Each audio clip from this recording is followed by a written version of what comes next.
3 years ago, I was broke. Not struggling broke. I'm talking checking my bank account before buying a $4 coffee and hoping the math worked out.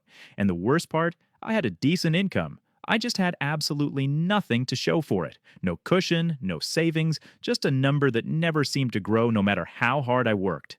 What changed wasn't some app or a budgeting spreadsheet I'd abandoned in 2 weeks. It was 10 habits. 10 boring, unglamorous habits nobody puts on Instagram. And what surprised me most wasn't the money they saved, it was how fast they stopped feeling like effort. They just became who I was. I was 27, living in a city I couldn't afford, convinced I was immune to financial advice because I'd read enough about it to sound educated. I knew about compound interest, I understood the 50-30-20 rule, and yet every Friday I found a reason to spend. I didn't start fixing this because I got motivated. I started because I was exhausted, tired of that stomach-dropping feeling every time I opened my banking app. Habit 1. I stopped buying things the moment I wanted them. When I see something I want, clothes, a gadget, a course, I add it to a list and wait 72 hours. 70% of the time, I forget it exists entirely. Not because I force myself, but desire just evaporates on its own. Because the brain releases dopamine in anticipation of buying something, not in actually having it. The wanting always feels bigger than the owning. The other 30% of the time, I still want it and I buy it, guilt-free, because I know it's real. This one habit saves me $3,000 to $4,000 a year on purchases I was seconds away from making. Habit 2. I unsubscribed from every marketing email. This sounds small. It is not small. I was getting promotional emails from over 140 grams every single day. Sale ends tonight, last chance. I wasn't consciously reading them, but they were quietly reshaping what I thought I needed. Unsubscribing took 2 hours one Sunday, one time, forever, and eliminated an entire channel of manufactured desire I didn't know was running in the background. Habit 3. I started making coffee at home. Roll your eyes, I'll wait, because this isn't about the coffee, it's about automatic spending. Automatic spending is a muscle. Every time you buy something without thinking, that muscle gets stronger. Making coffee at home was the first time I deliberately slowed down and made a different choice. That intentionality started spreading everywhere else. The coffee was just a first domino. Here's the part nobody talks about. The hardest part wasn't the habits, it was what I found underneath them. Because I hadn't just been spending money, I'd been using spending as a coping mechanism. Rough week at work? Buy something. Anxious? Buy something. Bored on a Tuesday night? Scroll and buy something.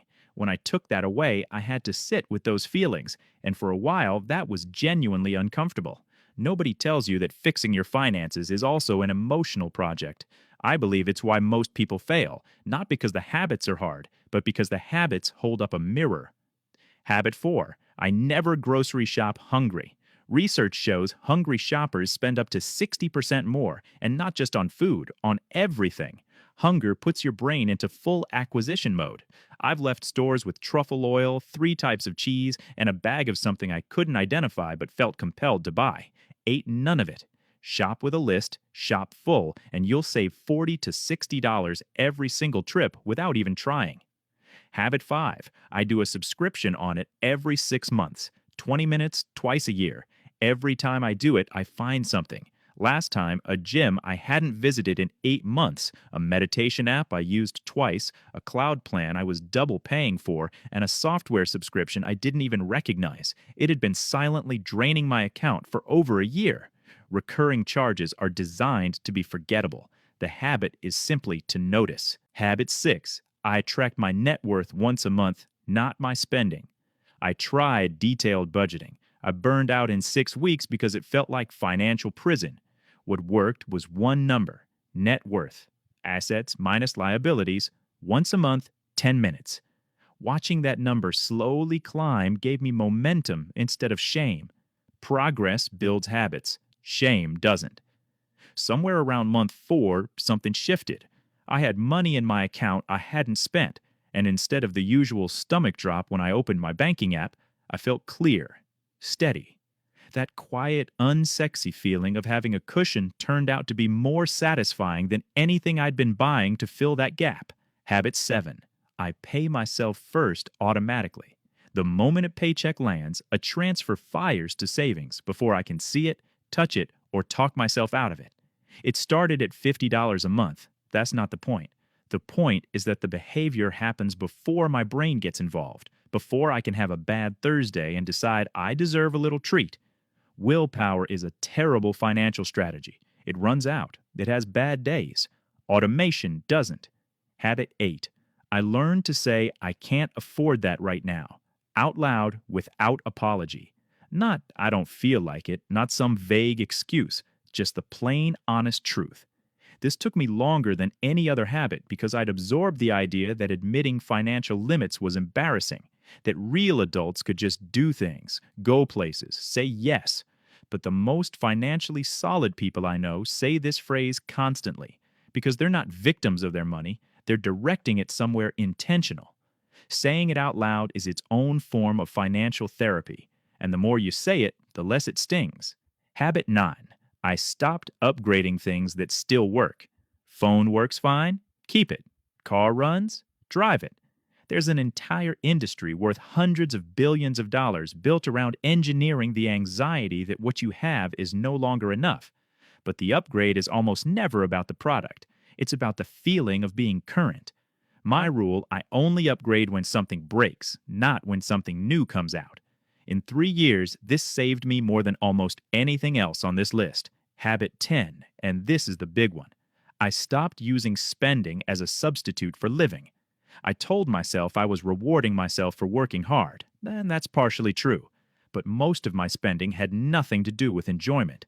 It was about filling space, weekends that felt hollow, evenings that felt purposeless, a restlessness I'd learned I could quiet for 20 minutes by clicking buy now. When I stopped, I had to build a life that didn't need constant input to feel okay. More time with people, more time outside, more creating and less consuming. And here's what I found. That life costs almost nothing, and it feels better than anything I was buying to replace it. These habits will save you money, but what they're really doing is teaching you to stop running from yourself. So here they are, all 10. The 72-hour rule, kill the marketing emails, make the coffee, never shop hungry, audit your subscriptions, track net worth, not spending, pay yourself first, say you can't afford things, stop upgrading what works, and stop filling your life with purchases instead of presents. None of these are glamorous. None of them will impress anyone. But a year from now, you'll open your banking app and feel something you haven't felt in a long time. Safe. And that feeling is worth more than anything I ever spent chasing it.